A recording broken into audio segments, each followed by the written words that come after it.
ગોધરામાં ગ્રાહક બનીને આવેલી મહિલાઓની ટોળકીનો પર્દાફાશ। સીસીટીવી ફૂટેજના આધારે પોલીસે 22 ડ્રેસની ચોરી કરનાર 4 મહિલાઓને મુદ્દામાલ સાથે ઝડપી પાડી।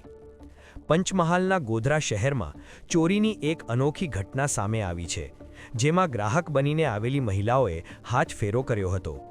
ગત 12 ફેબ્રુઆરીના રોજ બગીચા રોડ પર આવેલી સ્વરા સિલેક્શન નામની કપડાની દુકાનમાં 4 અજાણી મહિલાઓ પ્રવેશી હતી। દુકાનદારની નજર ચૂકવીને આ મહિલાઓએ એક સાથે 22 નંગ ડ્રેસની ચોરી કરી પલાયન થઈ ગઈ હતી। દુકાન માલિકે આ અંગે ગોધરા શહેર એ ડિવિઝન પોલીસ મથકમાં ફરિયાદ નોંધાવતા પોલીસે તપાસના ચક્રો ગતિમાન કર્યા હતા।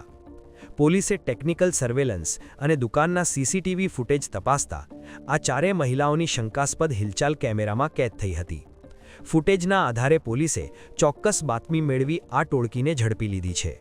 પકડાયેલી મહિલાઓ પાસેથી અંદાજે 16,500 રૂપિયાની કિંમતના 22 નંગ ડ્રેસ રિકવર કરવામાં આવ્યા છે।